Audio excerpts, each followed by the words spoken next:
마태복음 21장에서 바리새인들은 예수님의 권세에 대해서 질문했습니다. 그리고 계속해서 납세에 대해서 질문함으로써 예수님을 공경에 빠뜨리려고 하고 있습니다. 이에 바리새인들이 가서 어떻게 하면 예수를 말의 올무에 걸리게 할까 상의하였다라고 말씀하십니다. 한번 시험에 빠져서 교회나 하나님에 대해서 비판적인 시각을 갖게 된 사람들은 좀처럼 거기서 헤어나오기가 힘듭니다. 아무리 좋은 것도 나쁘게 생각하고 의로운 것도 불의하게 생각합니다. 비록 나중에 진실이 드러날지라도 그들은 자기의 생각을 고치려고 하지 않습니다. 오히려 자기가 속고 있다는 깊은 불신감에 사로잡히게 됩니다. 일반적인 편견 중에서 가장 심한 것이 바로 신앙에 대한 편견입니다. 하나님에 대해서 잘못된 생각, 비록 그것이 과거의 어떤 상처에서 비롯된 것이라 할지라도 일단 하나님에 대해서 부정적이고 반항적인 신앙을 갖게 되면 그는 무신론자가 되어 하나님을 떠나게 됩니다.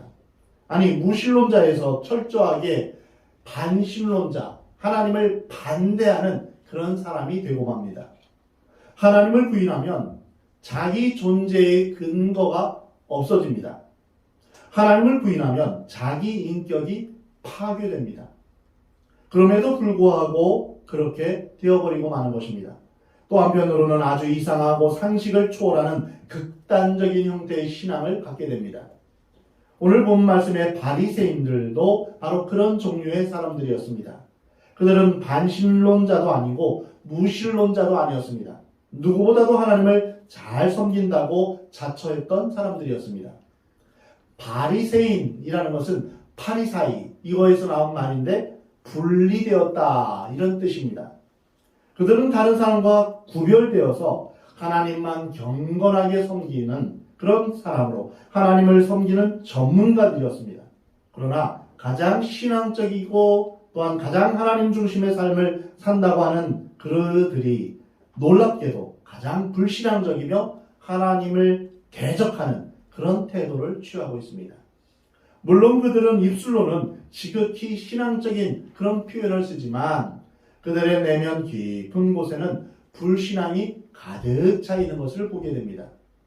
그들은 예수님을 책잡기 위해서 메시아를 방해하고 수치를 주기 위해서 영적 권세의 문제를 가지고 도전했습니다. 내가 무슨 권위로 이런 일을 하느냐? 또 누가 이런 권위를 주었느냐? 이 본질적인 문제를 가지고 예수님께 도전했습니다. 그러나 예수님은 요한의 세례가 어디로부터 나왔느냐? 하늘로부터냐? 사람으로부터냐? 이렇게 되물으셨습니다. 이 질문은 권세가 하나님으로부터 오는 권세가 있고 사람으로부터 오는 권세가 있음을 보여주는 것입니다.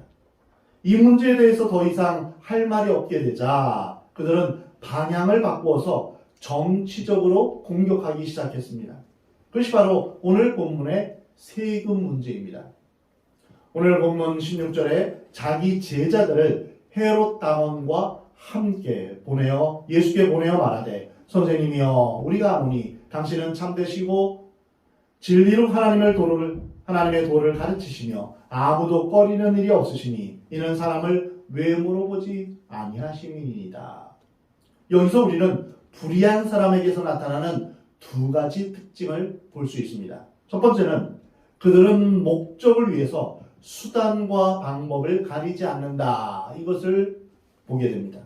원래 바리새인들은 율법에 충실하고 하나님의 뜻대로 사는 것을 원칙으로 삼는 원리 원칙주의자였습니다. 어느 정도가 아니라 아주 철저하게 그렇게 살도록 훈련된 사람들입니다. 그들은 여러 가지 율법을 지키는 것 외에도 율법을 해석한 법들도 만들어서 율법 외에 인간의 전통까지 더해서 아주 철저하게 율법을 지켰습니다. 하나님의 법을 완전하게 지키려고 했었습니다. 그래서 그들은 이방 민족인 로마의 세력에 대해서 늘 반항적이었습니다. 하나님을 알지 못하는 이방 민족들이 와서 우리를 지배하는 것에 대해서 굉장히 반항적이었습니다. 그들은 세속적이고 이방적이며 정치적인 세력에 대해서는 동의하지 않았습니다. 로마 황제인 가이사에게 세금을 바치는 것을 아주 불쾌하게 생각했습니다. 가능하면 바치지 않는 방법을 택하려고 노력했던 것입니다. 그러나 그들은 예수님을 공격하기 위해서 자기들이 생명처럼 여기는 그 신앙의 신조마저 버리고 헤롯 당원들과 손을 잡았습니다. 합세했습니다. 놀라운 일입니다. 헤롯 당이란 헤롯을 지지하는 친로마 세력입니다. 헤롯 자체도 이방인입니다. 에서의 후손입니다. 에돔족 속 사람입니다. 그리고 로마 황제로부터 이제 팔레스타인을 다스릴 그런 권세를 얻게 되었습니다. 친로마 세력입니다. 헤롯 당은 신앙적이고 종교적이라기보다는 정치적이고 세속적인 하나의 권력 집단에 속하는 그런 사람입니다. 바리새인들과 헤롯 당은 서로 원수같이 여기는 적대시하는 그런 관계입니다. 그런데 바리새인들이 원수같이 생각하는 그 헤롯 당을 찾아간 것이죠. 그리고 헤롯 당과 야합해서 예수님을 공격하는 그런 세력으로 둔갑한 것입니다. 바리새인들은 가이사에게 세금을 바치는 것을 싫어하는 그런 세력입니다. 반대로 헤롯 당은 가이사에게 세금 내는 것을 좋아하는 그런 그룹입니다. 신앙적으로나 정치적으로 서로 접근할 수 없는 사람들입니다. 그러나 예수님을 공격하는 데는 주저하지 않고 서로 야합했던 것입니다. 어찌 보면 헤롯파 사람들은 원래 정치적이고 세속적이기 때문에 야합하는 것이 당연한 그들의 속성일지 모릅니다. 그러나 바리새인들의 경우는 다릅니다. 그들은 그렇게 해서는 안 되는 사람들입니다. 그들 스스로 하나님을 위해서 구별된 사람이다. 그렇게 스스로를 칭한 사람, 스스로를 그렇게 칭하였습니다. 참 신앙인인가 아닌가? 이것은 목적을 위해서 쉽게 아무 수단이나 방법을 쓸 수 있느냐 없느냐입니다. 자기 목적을 위해서 권모술수를 쉽게 쓰는 사람은 참된 신앙인이 아닙니다. 수많은 이단들이 그렇죠. 말은 그럴듯하게 하지만 거짓말을 늘어놓고 그들의 삶은 엉망입니다. 이것은 바로 참된 신앙인이 아님을 보여주는 것입니다. 두 번째로 불의한 사람들은 마음에도 없는 거짓말을 그럴듯하게 합니다. 사탄은 원래 살인자입니다. 그리고 사탄은 거짓말쟁이입니다. 귀신이 들어오면 사람은 순결을 잃어버리고 지조를 잃어버립니다. 몸을 더럽게 씁니다. 몸을 함부로 대합니다. 그래서 귀신이 들어오면 우리의 생각이 더러워집니다. 우리의 말이 더러워집니다. 그래서 더러운 귀신이다 이렇게 지칭합니다. 귀신이 들어오면 삶이 지저분합니다. 질서가 없습니다. 자기 마음대로 살아가게 되는 것이죠. 어떤 사람들은 거짓말을 아주 쉽게 합니다. 자기 상상력이 진실이라고 믿는 사람도 있습니다. 망상에 빠지는 그런 사람들이 있습니다. 말이 왔다 갔다 하는 사람들도 있습니다. 때에 따라 말이 수시로 바뀝니다. 거짓말하는 것이 습관이 된 사람이 있습니다. 뭔가 과장하고 거짓말이 많은 사람은 이미 사탄의 영향권에 있는 사람이다. 이렇게 우리는 파악해야 됩니다. 마귀는 거짓말하는 자요 살인자입니다. 예수님에 대한 바리새인들과 헤롯 당원들의 말을 들어보십시오. 당신은 참되시고 진리로 하나님의 도를 가르치시며 아무도 꺼리는 일이 없으시니 이는 사람을 외모로 보지 아니함이니이다. 이 말이 거짓말이라는 것이 아닙니다. 이 말은 진실입니다. 그런데 이 바리새인들과 헤롯 당은 이 말을 하면서 사실은 마음에 없는 말을 하는 것입니다. 자신들은 그것을 믿지 않으면서 아부로 하는 것이죠. 이 사람들은 자기도 모르게 놀라운 진리를 선포하고 말았습니다.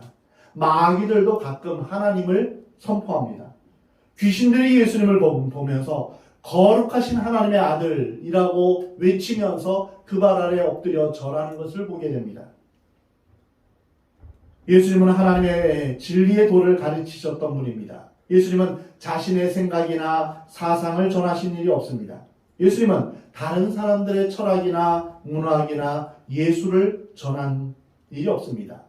예수님이 가르쳐 주신 진리는 하나님 나라에 관한 진리입니다. 예수님은 외모로 사람을 취하시지 않으셨습니다. 신앙의 본질은 외적인 데 있지 않고 내적인 데 있습니다. 하나님은 사람의 외모를 보지 않으십니다. 하나님은 우리의 명함을 보지 않으십니다. 하나님은 그 사람의 지위나 재산, 능력을 보지 않으십니다. 하나님은 그 사람의 중심을 보십니다. 믿음을 보십니다. 신앙은 영적인 것이며 내적인 것입니다. 하나님을 경외하는 사람은 사람을 두려워하지 않습니다. 그러나 외적인 것을 중요시하는 사람은 사람을 두려워합니다. 예수님을 죽인 대제사장들이나 종교 지도자들 그리고 빌라도는 모두 사람들을 두려워했습니다. 어떤 사람은 기도해놓고 내 기도 어때? 이렇게 다른 사람한테 물어봅니다. 사람들한테 인정받는 그것을 중요하게 생각합니다. 찬양을 해놓고 내 찬양 어때? 이렇게 물어봅니다. 우리의 기도와 우리의 찬양이 사람에게 하는 것입니까? 아니죠. 하나님께 하는 것입니다. 우리는 찬양도 기도도 봉사도 하나님 앞에서 해야 됩니다. 예수님은 사람의 중심을 보시고 겉모양을 보시지 않기 때문에 사람을 두려워하지 않으셨습니다. 혹시 여러분 중에 사람이 무서운 분이 있습니까? 그렇다면 마음이 병든 것입니다. 사람은 두려워할 존재가 아닙니다. 두려워할 존재는 오직 하나님 한 분뿐이십니다. 사람을 두려워하지 마십시오. 사람을 두려워하면 올무에 빠집니다. 하나님을 두려워하시기 바랍니다. 하나님은 우리의 모든 것을 다 아십니다. 우리의 생각과 우리의 말과 또한 우리가 어디를 가든지 하나님은 늘 우리를 보고 계십니다. 마땅히 두려워할 분을 두려워하는 것, 그것이 참된 신앙입니다. 하나님에 대한 나의 영적 태도가 어떠하냐, 이것이 바로 나를 결정하는 것입니다. 내가 어떤 사람이냐, 이것은 하나님 앞에서 내가 어떤 평가를 받느냐, 이것에 따라 달려있는 것입니다. 하나님을 향해 게으르면 그는 게으른 사람이 됩니다. 아무리 부지런하더라도 하나님을 찾고 하나님을 구하고 하나님 앞에 예배하는 것에 게으르다면 하나님께서는 그를 게으르다 말씀하십니다. 게으르고 악한 종이다 말씀하십니다. 하나님을 사랑하며 하나님 앞에 충성하는 사람은 하나님께서 착하고 충성된 종아라 이렇게 평가하십니다. 바리새인들과 헤롯 당원들은 예수님을 넘어뜨리기 위해서 예수님께 아부했습니다. 사람은 칭찬을 해보면 그가 어떤 사람인지 알 수 있습니다. 도가니로 은을, 풀무로 금을, 칭찬으로 사람을 단련하느니라. 잠언 27장의 말씀입니다. 예수님은 진정한 찬양을 받으실 분입니다. 그러나 입 바른 소리는 듣지 않으십니다. 마음에 없는 기도, 마음에 없는 찬양을 하나님은 듣지 않으십니다. 마음에 없는 봉사, 체면으로 하는 수고, 체면으로 하는 헌금을 하나님은 받지 않으십니다. 바리새인들과 헤롯 당원들은 예수님 앞에 아부를 하면서 올무에 걸릴 수 있는 질문을 하나 던졌습니다. 오늘 본문 17절입니다. 그러면 당신의 생각에는 어떠한지 우리에게 이르소서. 가이사에게 세금을 바치는 것이 옳으니까 옳지 아니하니까. 여기서 말하는 세금이란 인두세를 말합니다. 당시 세금에는 토지세, 재산세, 인두세 등이 있었습니다. 그 중에서 14세부터 65세 사이의 사람은 누구든지 인두세를 내야 됐습니다. 이 인두세는 무엇입니까? 인, 사람 인자입니다. 두, 머리 두자입니다. 사람 머리만큼 내는 것입니다. 사람 숫자만큼 내는 것이죠. 이 질문은 예수님을 진퇴양난에 빠지게 만드는 그러한 질문입니다. 만약 예수님이 세금을 내지 말라라고 하신다면 로마 정부에 반대하는, 로마 정부를 반역하는 그러한 입장에 서게 됩니다. 그러면 분명히 고발이 들어갈 것입니다. 그리고 가이사에게 세금 내는 것을 좋아하는 헤롯 당원들의 반감을 살 것입니다. 만약 반대로 세금을 내라 이렇게 말하면 유대인들에게 신앙적으로 배척과 의심을 받게 될 것입니다. 수많은 유대인들에게 인기를 일으키게 될 것입니다. 유대인들에게 있어서 왕은 오직 하나님 한 분뿐이십니다. 그들은 정치적으로 실현과 압제를 당하고 있었기 때문에 로마의 권력과 황제를 무척 싫어했습니다. 그래서 하나님의 백성이 이방 황제의 지배를 받고 있다는 뼈아픈 사실을 되새겨주는 제도가 바로 세금입니다. 만약 상상하기도 싫지만 만약에 우리나라가 해방되지 못하고 아직도 일제 치하 시대에 때 있다면, 지금도 일제가 일본이 우리를 지배하고 있다면 일본에 꼬박꼬박 세금을 내야 됩니다. 그걸 누가 좋아하겠습니까? 우리가 버는 돈을 일본에 꼬박꼬박 바치는 것을 누가 그것을 좋아하겠습니까? 하나님의 백성들이 이방 황제에게 꼬박꼬박 돈 내는 것을 그렇게 싫어했던 것입니다. 그래서 할 수만 있다면 어떻게 해서든지 가이사에게 내는 세금을 안 내려고 했습니다. 과격한 유대인들 중에는 이방인 왕에게 세금을 납부하는 것은 악한 일이다 이렇게 주장했습니다. 그리고 유대인들은 세금을 걷어들이는 세리들을 매국노로 생각하며 아주 경멸했습니다. 죄인 취급했습니다. 이 문제에 대해서 예수님은 어떻게 반응하셨습니까? 첫 번째 반응입니다. 오늘 본문 18절에 예수께서 그들의 악함을 아시고 이르시되 외식하는 자들아 어찌하여 나를 시험하느냐. 예수님은 두 얼굴, 두 마음, 이중적인 생각을 갖고 있는 그들의 정체를 드러내셨습니다. 사실 바리새인들의 가장 큰 원수는 헤롯파입니다. 그럼에도 불구하고 그들은 야합해서 예수님을 시험하고 있는 것입니다. 예수님은 그들의 속을 꿰뚫어 보셨습니다. 그 속에 숨어있는 악을 보셨습니다. 악을 여러 가지로 정의할 수 있지만 오늘 본문의 말씀에 의하면 악은 외식입니다. 외식은 무엇입니까? 두 얼굴, 즉 겉다르고 속다른 것을 말합니다. 말과 생각이 다릅니다. 말은 굉장히 상냥하고 표정은 굉장히 친절한 것 같은데 속에는 미움과 악독이 가득한 것을 말하는 것이죠. 행동과 생각이 다릅니다. 예수님은 그들의 악함을 아시고 외식하는 자들아 어찌하여 나를 시험하느냐라고 꾸짖으셨습니다.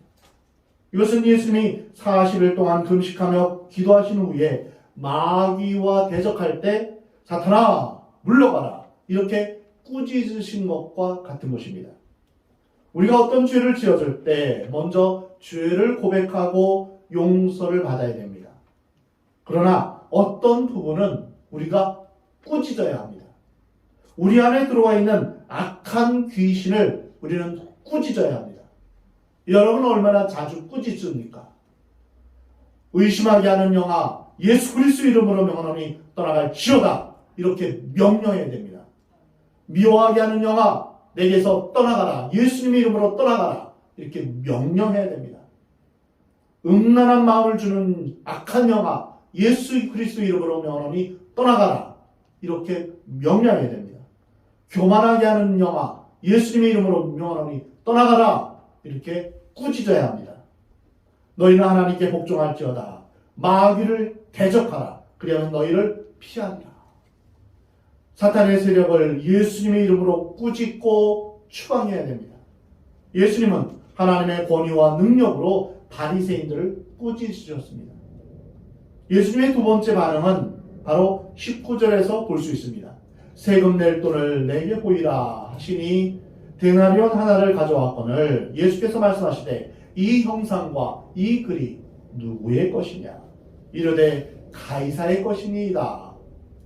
이에 이르시되 그런즉 가이사의 것은 가이사에게 하나님의 것은 하나님께 바치라. 예수님은 가이사에게 바칠까 말까 하는 그 질문을 받으시고 그 돈을 가져오라 말씀하셨습니다. 데나리온을 이제 보여줬는데요. 고대 사회에서 화폐는 왕권의 상징입니다.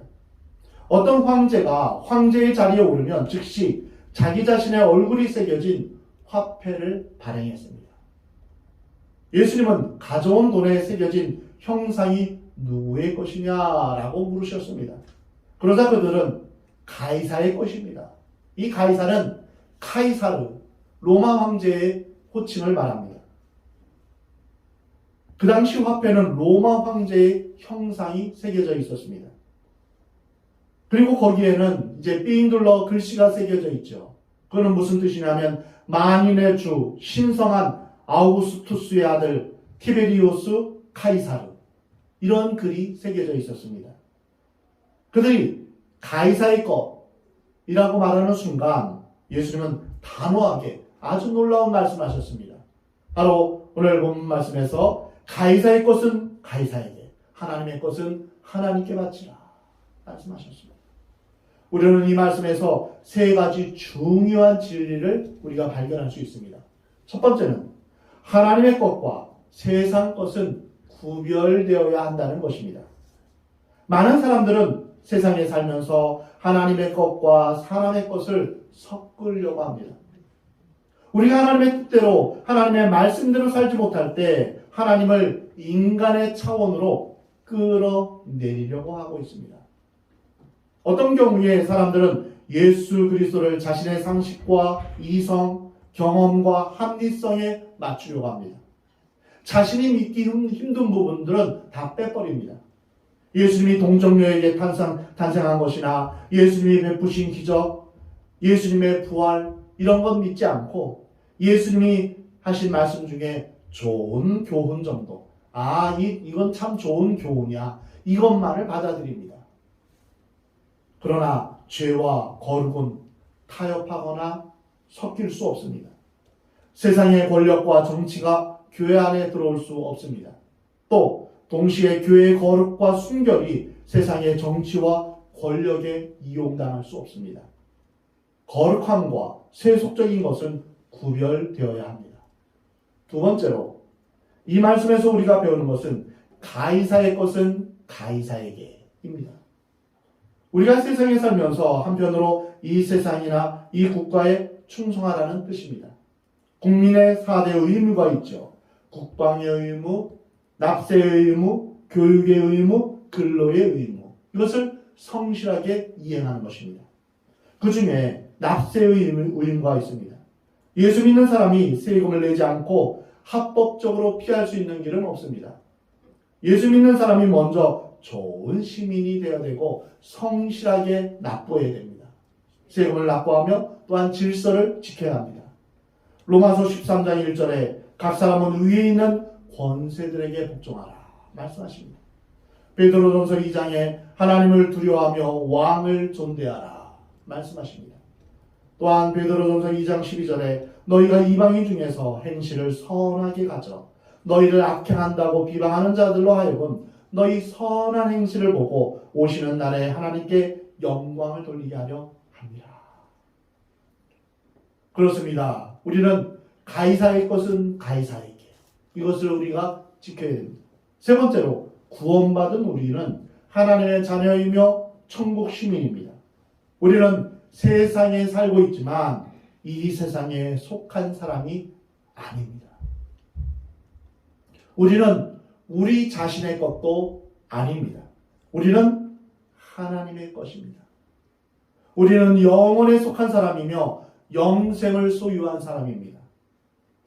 우리의 모든 것은 우리 것이 아닙니다. 하나님의 것입니다. 우리의 자녀, 우리의 재물, 우리의 시간도 하나님의 것입니다. 이것이 하나님을, 예수님을 주로 고백하는 사람의 올바른 가치관입니다. 주라는 건 뭡니까? 주인님이라는 뜻입니다. 나의 삶의 주인은 하나님입니다. 주일은 무슨 뜻입니까? 주의 날입니다. 주일에 시간을 들여서 예배를 드리는 것은 나의 생명, 나의 시간은 주님 것입니다.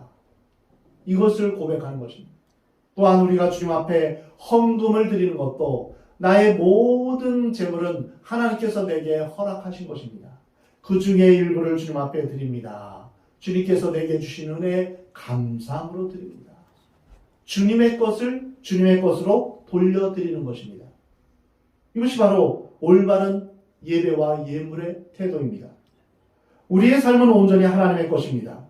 우리가 주님 앞에 갈 때 죽음의 순간에 누구든지 결산의 때가 옵니다.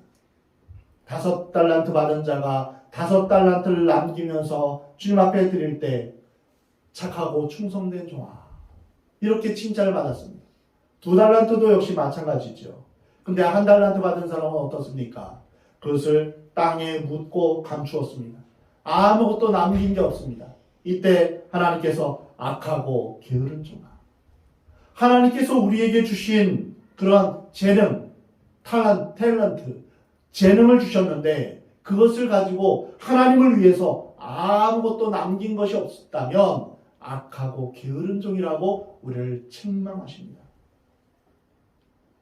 우리가 하나님의 것을 맡아서 얼마나 하나님을 위해서 살다 왔는가 하나님 앞에 결산하며 내어놓아야 될 때가 반드시 옵니다. 온 세상을 만드시고 인간을 만드신 하나님은 모든 인간을 포함해서 모든 만물의 주인이십니다. 그러나 인간의 죄로 말미암아 인간은 하나님을 떠나게 되었습니다. 그래서 하나님께서는 예수님의 보배로운 피로 값주고 우리를 다시 사신 것입니다. 원래는 하나님 것이었는데 하나님으로부터 도망치고 나서 다시금 예수님의 피로 우리를 값주고 사신 것입니다. 어느 한 소년이 있었습니다. 아주 멋있는 굉장히 크고 그리고 화려한 배를 만들었습니다. 그리고 그것을 강물에 띄우고 그것을 흐뭇하게 지켜보며 같이 걸어가고 있었습니다. 그것을 지켜보면서 자신이 만든 것을 이제 보고 있었습니다. 근데 어느 순간부터 강물이 굉장히 물살이 빠르게 흘러가면서 그만 그 배를 잃어버리게 되었습니다. 어느 날 거리를 지나다 보니 어느 한 가게에서 아주 멋있는 배를 발견하게 됩니다. 멋있게 장식된 배인데 딱 보니까 자기가 만든 배였습니다. 자기의 서명도 거기에 있는 것을 보게 됐습니다. 아주 비싼 가격을 매기면서 전시되어 있었습니다. 이 소년은 어떻게 했을까요? 들어가서 이건 내가 만든 것이니 나한테 달라고 그렇게 억지를 부렸을까요? 아닙니다. 그 가격에 매겨진 대로 값을 주고 다시 사왔습니다. 우리는 원래 하나님 것입니다. 하나님께서 우리를 만드셨기 때문에요. 그런데 죄를 지은 인간이 하나님을 떠났습니다. 범죄한 인간은 하나님을 왕으로, 주인으로 모시기 싫어했던 것입니다. 그래서 하나님을 떠난 우리를 다시금 하나님의 것으로 다시금 사오기 위해서 어떤 대가를 치르셨나요? 예수님이 우리 대신에 십자가에서 죽으셨어요. 예수님의 피값으로 우리를 다시 사신 것입니다. 그래서 원래 하나님의 것을 다시금 하나님의 것으로 다시 사오기 위해 아주 값비싼 대가를 치루어야만 했던 것입니다. 그러면 우리는 누구 것이라고요? 하나님의 것입니다. 나는 하나님의 것이다. 이것을 우리는 분명히 기억해야 합니다. 그러므로 이제는 내가 산 것이 아니요 내 안에 그리스도께서 사신 것입니다. 아멘. 내 생명, 내 시간, 내 재능, 내 재물, 모든 것, 나의 호흡, 모든 것은 다 하나님의 것입니다. 이것이 바로 하나님의 것을 하나님께 바치라 라는 의미입니다. 물 위에 떠 있는 배를 생각해 볼 때 세상은 바다이고 그리스도인들은 배 위에 타고 있는 사람들입니다. 이 배는 바다 위에만 다닙니다. 그리스도인들은 죄 많은 현실의 한복판에서 살고 있습니다. 그러나 결코 세상의 물결이 배 안에 들어오지 못하게 해야 됩니다. 바닷물이 배 안에 들어와서 가득 차게 되면 배는 가라앉고 맙니다. 침몰합니다. 우리는 이 세상 위에서 항해하는 사람들입니다. 가끔 고난의 태풍이 불기도 합니다. 그러나 우리는 이 태풍을 이겨내며 전진하게 되는 것입니다. 그리스도인들은 세상 속에 살지만 결코 세속적인 사람이 아닙니다. 세상에 빠져 지낼 수가 없습니다. 우리는 하나님께 속한 사람이요 하나님 나라의 시민이며 거룩한 백성입니다. 왕 같은 제사장입니다. 하나님의 인치심을 받은 백성입니다. 너는 내 것이다. 꽝꽝 도장을 받은 것처럼 그렇게 인치심을 받은 것입니다. 하나님의 기적은 언제 일어날까요? 하나님의 사람이 하나님의 것을 하나님 앞에 드릴 때 일어납니다. 아멘. 떡 5개와 물고기 2마리, 이 오병이어를 드린 아이의 헌신을 통하여서 5,000명이 넘는 사람들이 풍성한 식탁을 대할 수 있었습니다. 모세는 자신이 가진 지팡이를 내려놓았을 때, 자신의 삶을 하나님 앞에 드렸을 때 하나님의 놀라운 역사가 일어나게 되었던 것입니다. 하나님의 사람들은 하나님이 주시는 것을 먹고 마시는 사람입니다. 하나님의 공급하심을 받는 사람들입니다. 매일 만나를 주신 하나님께서 우리에게 필요한 모든 것을 공급해 주시겠다고 약속하셨습니다. 그런데 내 것을 움켜쥐려고만 한다면 아무런 일도 일어나지 않습니다. 하나님의 기적은 일어나지 않습니다. 너희는 먼저 그의 나라와 그의 의를 구하라. 그리하면 이 모든 것을 너희에게 더하시리라. 우리가 최우선적으로 구해야 될 게 무엇입니까? 바로 하나님의 나라, 하나님의 의입니다.